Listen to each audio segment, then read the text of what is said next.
उत्तर प्रदेश लोक सेवा आयोग द्वारा सहायक अध्यापक प्रशिक्षित स्नातक श्रेणी पुरुष महिला शाखा मुख्य परीक्षा सामाजिक विज्ञान के विषय के लिए आवेदन पत्रों के सन्निक्षोपरांत आपके अभ्यर्थन निरस्त किए गए हैं। वह संख्या है 900 के प्लस में, यानी कि लगभग 921 के आसपास में कुल संख्या है। एकल विषय के अभ्यर्थियों को बहुत बड़ा झटका आयोग की तरफ से दिया गया है। नमस्कार, आप सभी का स्वागत है। आप देख रहे हैं प्रयागराज एजुकेशन। आयोग के विज्ञापन संख्या दिनांक 28 जुलाई 2025 के अंतर्गत विज्ञापित सहायक अध्यापक प्रशिक्षित स्नातक श्रेणी पुरुष महिला शाखा परीक्षा 2025 के सामाजिक विज्ञान विषय के आवेदन पत्रों के सन्निक्षोपरांत विज्ञापन या विज्ञप्ति की शर्तें पूरा न किए जाने के कारण ऐसे अभ्यर्थियों जिनके अभ्यर्थन निरस्त किए गए हैं के विवरण कारण सहित निम्नवत हैं। जिनका भी अभ्यर्थन निरस्त किया गया है उनको मौका दिया गया है 6 जुलाई तक आप अपने अभ्यर्थन के निरस्तीकरण के विरुद्ध अपील विषयक प्रत्यावेदन कर सकते हैं। 6 जुलाई शाम 5 बजे तक आप स्वयं पहुंचकर अथवा डाक द्वारा भेज सकते हैं। सचिव उत्तर प्रदेश लोक सेवा आयोग परीक्षा 6 अनुभाग 10 कस्तूरबा गांधी मार्ग प्रयागराज पिन कोड 211018। अगर आप नहीं पहुंचकर जमा करते हैं या डाक से नहीं भेजते हैं तो आपका अभ्यर्थन निरस्त कर दिया जाएगा। बहुत बड़ा झटका है, खास तौर पर जो उत्तर प्रदेश राजेश टंडन मुक्त विश्वविद्यालय से एकल विषय से ग्रेजुएशन किए हुए हैं, जो कि बिल्कुल भी सही नहीं है। अभ्यर्थीगण द्वारा आयोग की विज्ञप्ति दिनांक 2 अप्रैल का अनुक्रम में दिनांक 17 अप्रैल तक ऑनलाइन परंपरागत आवेदन पत्र की प्रक्रिया पूर्ण न किए जाने के कारण, यह तो ठीक है, पहला वाला कुल 175 अभ्यर्थी यानी कि ऑनलाइन आवेदन ही नहीं भरे हैं। इनको हो सकता है पता ही ना हो या किसी कारणवश नहीं भरे हैं। जो भी कारण ना हो, ये अब नहीं सही होगा इनका 175 का, क्योंकि इन्होंने ऑनलाइन आवेदन ही नहीं भरा है।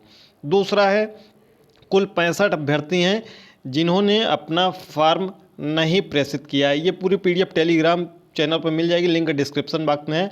अभ्यर्थीगण द्वारा आयोग की विज्ञप्ति दिनांक 2 अप्रैल के अनुक्रम में ऑनलाइन परंपरागत आवेदन पत्र की प्रक्रिया पूर्ण कर आवेदन प्राप्ति की अंतिम तिथि 24 मार्च 2026 तक आयोग को उपलब्ध नहीं कराया गया, यानी कि इन्होंने हार्ड कॉपी नहीं भेजा है। अगर आप हार्ड कॉपी भेज देंगे, जो 65 अभ्यर्थी हैं, 6 जुलाई तक, तो आपका कंसीडर कर लिया जाएगा और आप मुख्य परीक्षा के लिए एलिजिबल हो जाएंगे और आप का एडमिट कार्ड जारी किया जाएगा। एडमिट कार्ड आपको बता दें कि 6 जुलाई देर रात या 7 जुलाई को सुबह में आपका एडमिट कार्ड जारी कर दिया जाएगा। यह अगला अभ्यर्थी जो रिजेक्ट हुआ है, अभ्यर्थी ऑनलाइन दावे के आधार पर प्रश्नगत विषय के ग्रुप 1, ग्रुप 3 व 4 हेतु उत्तीर्ण है।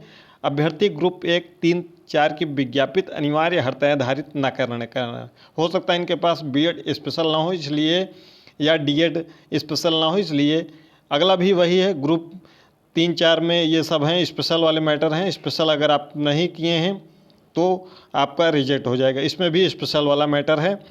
या फिर इन्होंने जो फॉर्म दिसंबर में भरा गया था, यस नो करना था, गलती से यस कर दिए होंगे, इसलिए ये स्पेशल के लिए एलिजिबल हो गए हैं और ये अब अयोग्य हो जाएंगे। अब यहाँ पर देखिए, ये बहुत बड़ा झटका है।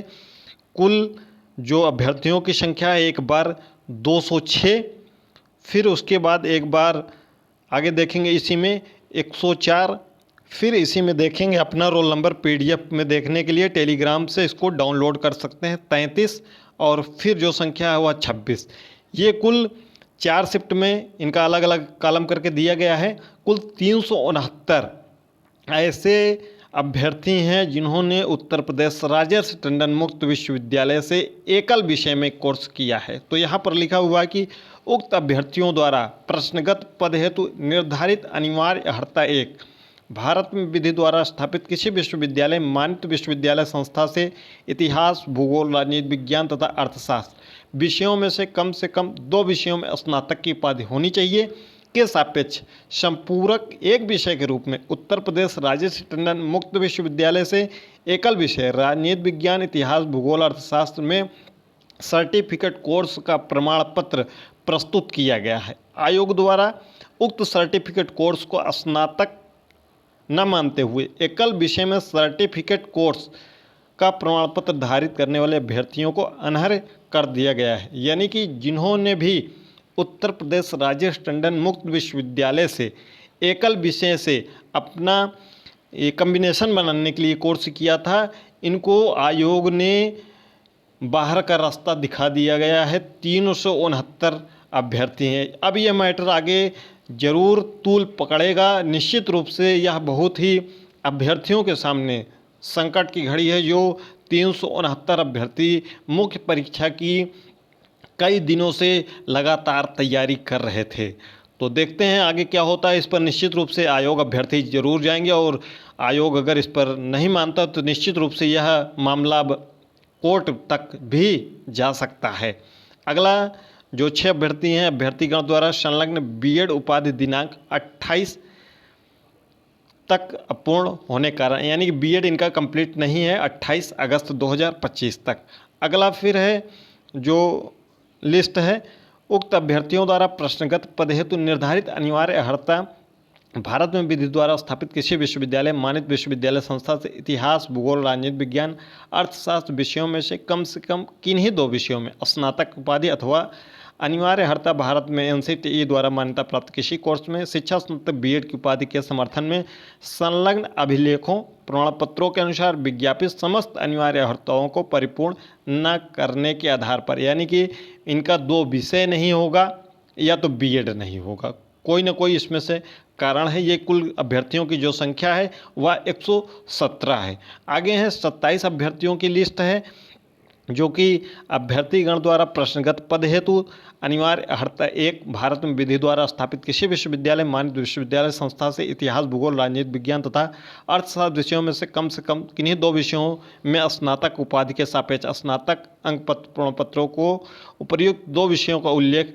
इनका जो 27 अभ्यर्थी हैं, इनका ये 2 विषय का उल्लेख इनके अंक पत्र में नहीं है। अगला जो 19 अभ्यर्थी हैं, ये डिपेंडेंट फ्रीडम फाइटर के लिए यस कर दिए हैं और इनके पास प्रमाण पत्र नहीं है, यानी कि स्वतंत्रता सेनानी आश्रित। अगला है जो 41 अभ्यर्थी हैं, उत्कृष्ट खिलाड़ी, राष्ट्रीय अंतर्राष्ट्रीय का इनके पास सर्टिफिकेट नहीं है, इसलिए इनका रिजेक्ट कर दिया गया। ये जो दावा आपका है, ये दावा अगर आपके पास उत्कृष्ट खिलाड़ी का प्रमाण पत्र है तो इसको जमा कर दीजिए, सही हो जाएगा।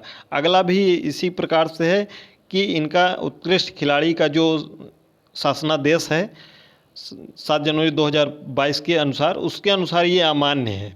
ठीक है, तो ये उत्कृष्ट खिलाड़ी के 75 ये अभ्यर्थी और 41 ये अभ्यर्थी, इनको संख्या जो उत्कृष्ट खिलाड़ी के हैं।